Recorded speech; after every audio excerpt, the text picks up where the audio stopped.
میں حکومت کو آخری وارننگ دینا چاہتا ہوں کہ جمعے کی نماز سے پہلے پہلے اس میں ترمیم کر لو، ورنہ اس ملک میں لبیک یا رسول اللہ کی ایسی تحریک چلے گی جو نبی کی نبوت، ختم نبوت کے خلاف سوچ رکھتے ہیں، اس کے لیے پاکستان میں جینا مشکل کر دیں گے۔ ٹی ایل پی کی حمایت اور مدد کرنے والے کیا اب خود اپنی ہی پالیسی کے نتائج بھگتنے پر مجبور ہیں؟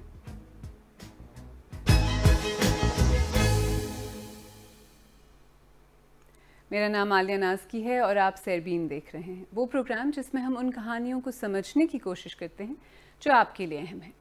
تحریک لبیک پاکستان نے کئی احتجاج کیے، لیکن ہر بار اپنے اہم مطالبات پورے کرائے بغیر بظاہر صرف عام لوگوں کی زندگی مشکل میں ڈال کر واپس چلی گئی۔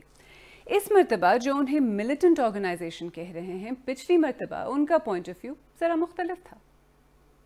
سر یہ ہم کر لیں چلے یہ ہماری طرف سے، کیا ہم آپ کے ساتھ نہیں ہیں؟ کیا ہم آپ کے ساتھ نہیں ہیں؟ جب فیض آباد میں ایکشن لیا گیا اور جب لوگوں کا ایک ریئیکشن آیا سارے پاکستان میں، ساری جگہ سے ہماری پارٹی کے کارکنوں سے ہمیں پریشر شروع ہو گیا کہ وہ بھی جانا چاہتے تھے۔ وہ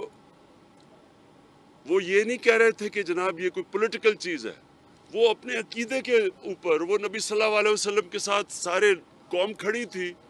میں حکومت کو آخری وارننگ دینا چاہتا ہوں کہ جمعے کی نماز سے پہلے پہلے اس میں ترمیم کر لو، ورنہ اس ملک میں لبیک یا رسول اللہ کی ایسی تحریک چلے گی، یہ تمہاری ہوئی لوٹی ہوئی دولت بھی کام نہیں آئے گی، یہ فرسودہ نظام کو بھی آگ لگا دیں گے۔ تو ٹی ایل پی کے ماضی کے دھرنوں میں کیا ہوا تھا؟ دیکھیں، پہلا بڑا دھرنا اور مظاہرے نومبر 2017 میں ہوئے۔ الزام تھا کہ مسلم لیگ کی حکومت توہین مذہب کے قانون میں ترامیم کی کوشش کر رہی تھی۔ نومبر 2020 کے احتجاج میں مطالبہ یہ تھا کہ فرانس میں پیغمبر اسلام کے خاکوں کی اشاعت کی وجہ سے پاکستان فرانس سے اپنے سفارتی تعلقات ختم کر دے۔ کئی روز کے دھرنے اور احتجاج کے بعد پی ٹی آئی کی حکومت اور ٹی ایل پی کے درمیان معاہدہ طے پایا کہ حکومت معاملے کو پارلیمنٹ میں لے جائے گی۔ تو آخر ٹی ایل پی بار بار اس طرح سڑکوں پر نکل کر حکومتوں پر دباؤ ڈال کر حاصل کیا کرنا چاہتی ہے؟ آج تک تحریک لبیک یا رسول اللہ پاکستان نے کسی کے کہنے پر نہ احتجاج کیا ہے اور نہ آئندہ ہم کریں گے، لیکن لبیک کے بنانے میں نہ کسی ریاستی ادارے کا کردار ہے، نہ اس کو چلانے میں کسی ریاستی ادارے کا کردار ہے۔ ہمارا احتجاج جو ہے وہ فقط ناموس رسالت کے لیے، عقیدہ ختم نبوت کے تحفظ کے لیے ہے۔ ہاں، جب لا اینڈ آرڈر کی صورتحال پیدا ہوتی ہے اور اس وقت اگر ریاست کے لوگ، ادارے جو ہیں وہ ہم سے رابطہ کرتے ہیں کہ پرامن طور پر اس معاملے کا ہم حل چاہتے ہیں، تو ہم ان کے ساتھ ٹیبل پہ بیٹھ جاتے ہیں۔ مذاکراتی کمیٹی آئے، وہ بھی آئے، ہم بیٹھنے کے لیے تیار ہیں اور پرامن طور پر ہم اس معاملے کو حل کرنا چاہتے ہیں۔ پاکستان سپریم کورٹ کے جسٹس فائز عیسیٰ کا ٹی ایل پی پر فیصلہ آپ کو یاد ہے؟ 2017 کے دھرنے کے بعد جسٹس قاضی فائز عیسیٰ نے لکھا تھا کہ ہر شہری اور سیاسی جماعت کو پرامن احتجاج کا حق ہے، لیکن انہوں نے یہ بھی لکھا کہ جو روڈ بلاک کرتے ہیں اور پراپرٹی کو نقصان پہنچاتے ہیں ان کے ساتھ قانون کے مطابق نمٹنا چاہیے۔ انہوں نے لکھا کہ آئی ایس آئی کی رپورٹ کے مطابق شیخ رشید احمد، اعجاز الحق، پی ٹی آئی کی علماء ونگ اور شیخ حمید نے ٹی ایل پی کی حمایت کی تھی۔ انہوں نے اس ویڈیو کا بھی حوالہ دیا جس میں فوجی اہلکاروں کو مظاہرین کو لفافے میں پیسے دیتے دیکھا جا سکتا ہے، اور انہوں نے کہا کہ اس خیال کو رد نہیں کیا جا سکتا کہ آئی ایس آئی ایسے معاملات میں مداخلت کر رہی ہے جس سے اس کا کوئی تعلق نہیں۔ اس دھرنے کی کوریج کے متعلق جسٹس عیسیٰ نے لکھا کہ پیمرا اپنے آرڈیننس کے مطابق ان چینلز کے خلاف کارروائی نہیں کر سکی جنہوں نے ٹی ایل پی کی حمایت کی اور مظاہرین کے بیانات نشر کیے۔ خیر، ٹی ایل پی کے احتجاج اور دھرنوں کا سب سے زیادہ اثر تو عام لوگوں پر ہی پڑتا ہے۔ میرا جو گھر ہے نا اس کے سامنے سے دھرنا شروع ہوا تھا. اب ہم صبح جم جا رہے تھے تو اس سائڈ پہ وہ کھڑے تھے مولوی, اس سائڈ پہ پولیس والے کھڑے تھے. اب ہم جم نہیں جا پائے کیونکہ ہمیں ڈر تھا یہ آپس میں لڑ پڑیں گے. ہم واپس گھر چلے گئے. اپنے ملک کا امیج خراب کر رہے ہیں اور اپنا نام خراب کر رہے ہیں. حالانکہ یہ ایک اسلامی جماعت تھی, ان کو چاہیے تھا کہ اللہ اللہ کرتے, جو کم سے کم لوگوں کو کھیل کرتے. انہوں نے کیا سیاست میں انٹری دے دی ہے اور اس اوپر سے جو ہے نا اس طرح تشدد مظاہرے کر کے مطلب اچھا فیل نہیں ہو رہا. اریٹیشن فرسٹریشن کے علاوہ غصہ فیل ہوتا ہے کیونکہ اب دیکھیں ہم پھر گھر میں بند ہو جاتے ہیں, نہ پھر یونیورسٹی آ پاتے ہیں, نہ پھر کوئی اور کام کر پاتے ہیں, نیٹ ڈاؤن ہو جاتا ہے. پروٹیسٹ کرنا ہر انسان کا حق ہے, اپنی بات کرنا, لیکن ایک طریقہ کار ہوتا ہے. ہم اپنی تکلیف کا اظہار کر رہے ہیں لیکن اس اظہار کے دوران ہم دوسرے انسان کو تکلیف دیں تو وہ غلط بات ہوتی ہے. اتنے ہم دیکھ رہے تھے تاجروں کے مسئلے آ رہے تھے, اتنے فروٹس کے جو وہ تھے کنٹینرز وغیرہ وہ پھنس گئے تھے, اس کی وجہ سے کتنا نقصان وغیرہ وہ. کیا آپ ٹی ایل پی کے دھرنوں کی وجہ سے متاثر ہوئے ہیں؟ اس معاملے پر آپ کی کیا رائے ہے؟ ہمیں کامنٹ سیکشن میں بتائیں. اور اگر آپ کو ہمارا پروگرام پسند آ رہا ہے تو ہمارے یوٹیوب چینل کو سبسکرائب کریں اور جو بیل آئیکن ہے اس پر ضرور کلک کریں. ٹی ایل پی کے ساتھ مذاکرات بھی نان کنٹروورشل نہیں. پنجاب پولیس کے کئی جوان ہلاک ہو چکے ہیں اور پولیس کو بھی حکومت سے شکایت ہے. پولیس میں ایک تاثر پایا جاتا ہے کہ شاید سیاسی مقاصد کو حاصل کرنے کے لیے پولیس کو سامنے کیا جاتا ہے جس سے ان کا نقصان ہوتا ہے اور اس کے بعد معاملہ رفع دفع ہو جاتا ہے. حال ہی میں لاہور کے سٹی پولیس چیف سی سی پی او جو ہیں ان کی ایک ویڈیو سامنے آئی جس میں وہ جوانوں سے خطاب کر رہے تھے.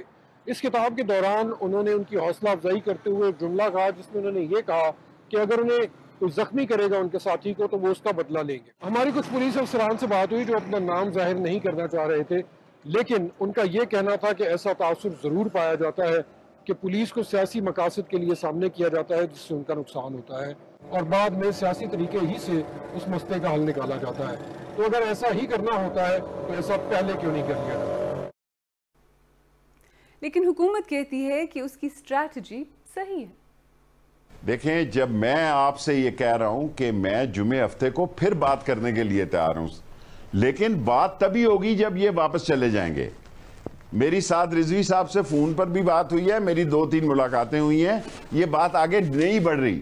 جب نہیں بڑھ رہی تو وزارت داخلہ نے قوم کی حفاظت کے لیے, بچوں کی حفاظت کے لیے, پرائیویٹ پراپرٹی اور مال اور جائیداد کے لیے رینجرز کو پنجاب کی درخواست پر 60 دن کے لیے طلب کیا ہے. جہاں پنجاب کی حکومت چاہے ان کو استعمال کر سکتی ہے, اور وہ اس لیے کیا گیا ہے تاکہ ملک میں کوئی ایسی فضا نہ پیدا ہو جائے کہ جو یہ سوچ رہے ہیں اس سے بالکل الٹ ہو جائے. کہتے ہیں نا کہ انٹرنیٹ کبھی کچھ نہیں بھولتا نہ بھولنے دیتا ہے. ٹویٹر پر زرار کھوڑوں نے لکھا کہ جو لوگ فیض آباد دھرنے کی حمایت کر رہے تھے آج ٹی ایل پی کو ریاست دشمن قرار دے رہے ہیں. جو فیض آباد ججمنٹ کو برا بھلا کہہ رہے تھے آج یہ پوچھ رہے ہیں کہ اس پر عمل کیوں نہیں ہوا.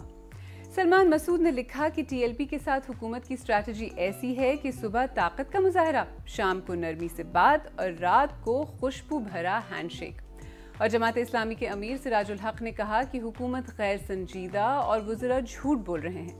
حکومت اور ٹی ایل پی مذاکرات سے معاملات حل کریں. تو اس سٹیج پر اب حالات کو کنٹرول میں لانے کے لیے کیا کیا جا سکتا ہے؟ ریاست کو ایک تو اپنی اپیزمنٹ پالیسی ختم کرنی پڑے گی اور دوسرا کنفیوژن بھی ختم کرنی پڑے گی. ایک کلیئر پوزیشن لیں کہ جس نے بھی قانون توڑا ہے ریاست اپنے قانون کی رٹ اسٹیبلش کرے گی. یہ نہیں ہو سکتا کہ ایک دن یہ کہا جائے کہ ان کے اور ہمارے مقاصد سیم ہیں, صرف طریقہ کار فرق ہے, اور دوسرے دن جو ہے وہ ڈنڈے برسائے جائے. پھر ایک دن ان کے ساتھ ہائیسٹ لیول کے اوپر معاہدے طے کیے جائے, دوسرے دن کہا جائے کہ جی یہ تو انڈین فنڈنگ ہے ان کی.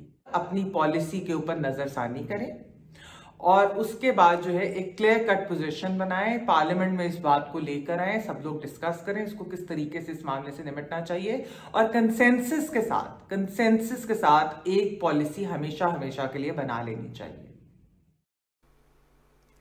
پیسفل پروٹیسٹ یا پرامن احتجاج ایک بنیادی جمہوری حق ہے. ٹی ایل پی کے احتجاج اور دھرنوں کے نتیجے میں ہر بار میجر ڈسٹرپشن, تشدد, یہاں تک کہ ہلاکتیں بھی ہوتی ہیں. لوگ کہتے ہیں کہ اب تک ہر حکومت نے وقتی اور فوری طور پر مسئلہ حل کرنے کے چکر میں ایک ایسا لانگ ٹرم مسئلہ پیدا کر دیا ہے جو ہر کچھ عرصے بعد سامنے آ کر کھڑا ہو جاتا ہے۔ ایک ایسا مسئلہ جس کا حل ایک واضح اور لانگ ٹرم اسٹریٹجی کے بغیر نکلتا نظر نہیں آتا۔